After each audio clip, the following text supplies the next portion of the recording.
Saúdo a todos com a paz de nosso Senhor e Salvador Jesus Cristo. Rogo a Deus para que Ele nos abençoe neste dia, para mais uma vez juntos examinarmos a sua santa e bendita palavra. Vamos hoje meditar nos mandamentos de Jesus Cristo. Quais são os mandamentos de Jesus Cristo? Por que mandamentos de Jesus Cristo? O Senhor Jesus nos disse: um novo mandamento vos dou. Ele nos deixou um novo mandamento. Como que Ele pode nos deixar um novo mandamento? E desses dois mandamentos, dessas duas ordens que Ele nos deu, esses dois mandamentos, amar a Deus sobre todas as coisas e ao próximo como a si mesmo, Ele diz que toda a lei depende disso. E como nós podemos entender o que o Senhor Jesus fez? Nós vamos ver aqui no Evangelho de Lucas, no capítulo 10, do versículo 25 em diante, a palavra diz assim: e eis que se levantou um certo doutor da lei não é advogado não, doutor da lei era uma pessoa naquele tempo que entendia e compreendia, estudava e ensinava a lei de Deus. Então este homem, um doutor da lei, lei de Deus, conhecedor da lei de Deus, levantou e tentando, disse: mestre, que farei para herdar a vida eterna? Nós estamos falando de um judeu, um hebreu, que não sabia como herdar a vida eterna. Um doutor da lei, não era qualquer pessoa, era um doutor da lei. Mas ele fez essa pergunta tentando Jesus, porque ele sabia que ele tinha que obedecer à lei que Deus deu através de Moisés. E o que acontece? Esse homem foi tentar Jesus. O que eu tenho que fazer para herdar a vida eterna? Porque o Senhor Jesus estava com uma mensagem diferente ali. Que nova doutrina é essa? Disseram eles em determinado momento. E ele lhes disse: que está escrito na lei? Como lês? E respondendo ele, disse: amarás ao Senhor teu Deus de todo o teu coração e de toda a tua alma e de todas as tuas forças e de todo o teu entendimento, e ao teu próximo como a ti mesmo. E o Senhor Jesus diz: respondeste bem, faze isso e viverás.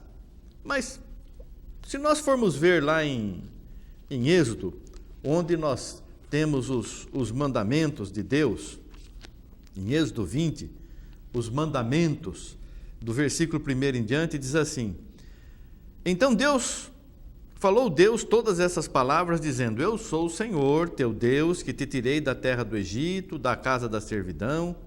Não terás outros deuses diante de mim, não farás para ti imagem de escultura, nem alguma semelhança do que há em cima nos céus, nem embaixo na terra, nem nas águas debaixo da terra. Não te encurvarás a elas, nem as servirás, porque eu, o Senhor teu Deus, sou Deus zeloso, que visito a maldade dos pais nos filhos, até a 3ª e 4ª geração daqueles que me aborrecem, e faço misericórdia em milhares aos que me amam e guardam os meus mandamentos. Esse é o primeiro mandamento, amar a Deus sobre todas as coisas. Nós reduzimos, nós simplificamos este mandamento. Depois ele diz: não tomarás o nome do Senhor teu Deus em vão. Lembra-te do dia do sábado, 6 dias trabalharás, mas o 7º dia é o sábado. Honra teu pai e tua mãe, não matarás, não adulterarás, não furtarás, não dirás falso testemunho, não cobiçarás a casa do teu próximo. Onde está escrito aqui que tem que amar o próximo como a si mesmo? Todos esses mandamentos aqui, à exceção do primeiro, todos esses outros mandamentos é amor ao próximo. Amor ao próximo e a si mesmo. Amar ao próximo, amar a Deus sobre todas as coisas e ao próximo como a si mesmo. Então eu tenho que me amar, eu tenho que saber que eu sou um ser humano, tenho meus limites e eu vou respeitar as necessidades do meu corpo físico para que eu tenha saúde, para que eu viva bem. E o que eu tenho que fazer? Eu tenho que ter amor por mim, amor a Deus sobre todas as coisas, mas amor por mim também. E eu vou amar o meu próximo como a mim mesmo, que é a continuação, são todos esses outros mandamentos aqui. Nós podemos entender que o mandamento sobre o sábado, naquele tempo, seria o amor por mim mesmo, me guardar, me preservar, descansar. Então, eu tenho amor por mim, não vou ficar trabalhando 7 dias por semana, 365 dias por ano, tenho meus limites, vou guardar. Mas naquele tempo guardava por ordem de Deus. Aí nós vamos ver aqui em diante o que diz aqui. Em Levítico capítulo 18, versículos 4 e 5, diz assim: fareis conforme aos meus juízos e aos meus estatutos guardareis, para andardes neles. Eu sou o Senhor vosso Deus. Portanto, os meus estatutos e os meus juízos guardareis, os quais, fazendo-os o homem, viverá por eles. Eu sou o Senhor. Então, o homem, para viver segundo a lei, tinha que guardar a lei. Guardando a lei, você vai viver. Veio o Senhor Jesus e nos deu um novo mandamento. E esse homem aqui, querendo tentar Jesus, mas o que eu tenho que fazer para herdar a vida eterna? Ele diz: como é que você lê na lei? Eu leio que tem que amar a Deus sobre todas as coisas, né? De todo o teu coração, de toda a tua alma, de todas as tuas forças, de todo o teu entendimento, e ao próximo como a ti mesmo. E aí faz isso e você vai viver. E aí aquele homem disse assim: ele, porém, querendo justificar-se a si mesmo, disse a Jesus: e quem é o meu próximo? Aquele homem não sabia quem era o próximo dele. Mas lá em Levítico está dizendo, né? Lá em Levítico nós vemos, 18, 4 e 5, que a pessoa tem que viver pelos mandamentos da lei. E aonde está esse mandamento da lei? Para que a pessoa possa viver, e que fala que o próximo tem que amar o próximo. Também em Levítico está dizendo isso, para amar o próximo. Mas não está lá nos 10 mandamentos. Porque nós temos que entender que o Senhor Jesus veio trazer uma nova lei. Tudo depende desses mandamentos do Senhor Jesus Cristo. Veja lá em João, capítulo 1, João capítulo 1, versículos 12 e 13, a palavra nos diz assim: mas a todos quantos o receberam, deu-lhes o poder de serem feitos filhos de Deus, aos que creem no seu nome, os quais não nasceram do sangue, nem da vontade da carne, nem da vontade do varão, mas de Deus. Não nasceram do sangue, não nasceram de hebreus, não é mais só os hebreus, não nasceram do sangue, não nasceram da vontade da carne, da vontade do homem. Olha, eu vou fazer você um filho de Deus. Não é assim que a pessoa nasce para Deus, é diferente. Agora, nós não temos mais que fazer aquelas coisas da lei para viver por elas. Nós temos que está escrito aqui, receber ao Filho de Deus, que é Jesus, e temos o poder de sermos feitos também filhos de Deus, porque cremos no seu nome, o nome de Deus, que está revelado no Filho. E nós obedecemos, porque não nascemos mais da vontade, como diz aqui, não nascemos do sangue, não é descendência mais, não é por descendência. Eu sou descendente de hebreu, eu sou descendente de judeu, então sou salvo. Não é mais assim.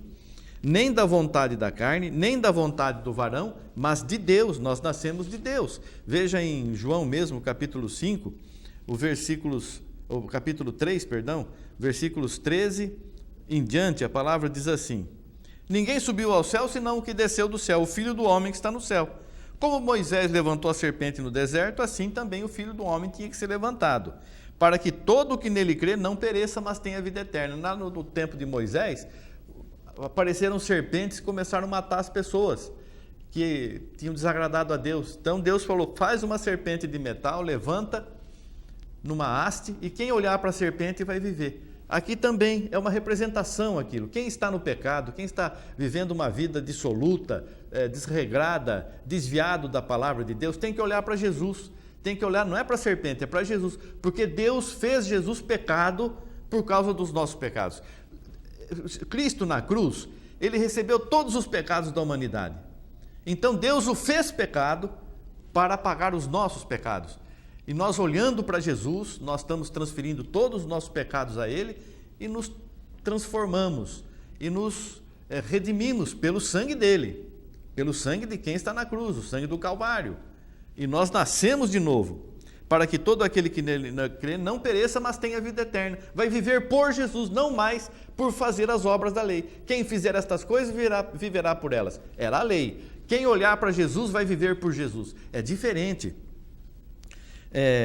Porque Deus amou o mundo de tal maneira que deu seu Filho unigênito, para que todo aquele que nele crê não pereça, mas tenha a vida eterna. Como que a resposta lá para para aquele homem lá, aquele doutor da lei que estava tentando Jesus: o que eu tenho que fazer para herdar a vida eterna? Você tem que servir Jesus Cristo, tem que obedecer Jesus Cristo, tem que aceitar Jesus Cristo em tua vida, fazer a vontade de Jesus Cristo, não é mais a lei. As pessoas, às vezes, elas querem defender quem prova do vinho novo, que é o Senhor Jesus Cristo, não quer deixar o vinho velho, que é a lei, o Antigo Testamento. Então as pessoas querem ficar defendendo o seu modo de vida. Não podemos deixar os mandamentos, então acabou, não tem mais pecado. Isso é uma ignorância. Pecado é sempre pecado, desagrada a Deus o pecado. O pecado não deixou de ser pecado porque não tem os 10 mandamentos. Matar é pecado, roubar é pecado, enganar é pecado, adorar a imagem é pecado. Não precisa ter 10 mandamentos para a gente saber que essas coisas são pecados.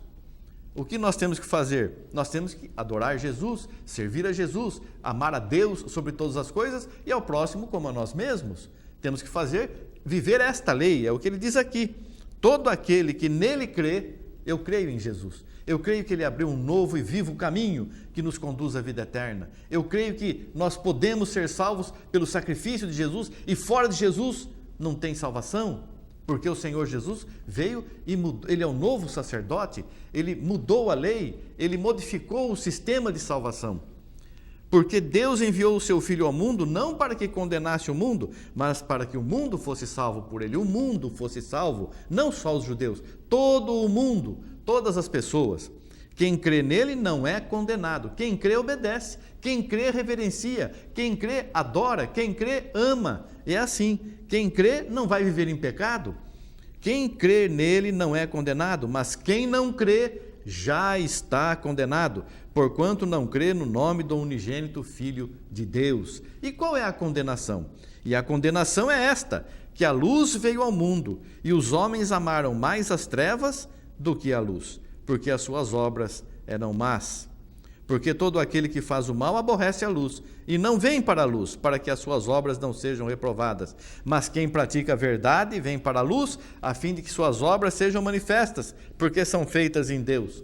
Você está na luz ou nas trevas? Você está em Jesus ou na lei? Ah, pastor, mas a lei então não existe? A lei existe, que alguém quiser viver pela lei, mas nós já temos testemunho aqui no livro de Atos dos Apóstolos, que os apóstolos reunidos em Jerusalém resolveram na direção do Espírito Santo: não vamos pôr mais encargo algum nos ombros dos discípulos, porque nós não podemos colocar esses mandamentos que nem nós, nem nossos pais pudemos cumprir, pudemos suportar. Então, o que temos que fazer, irmãos? Nós temos que aceitar Jesus de coração, com sinceridade, sabendo que Jesus é o Filho de Deus. Ele não é Deus, ele é o Filho de Deus. Ele foi tentado, ele morreu por nós, ele padeceu coisas terríveis para nos salvar.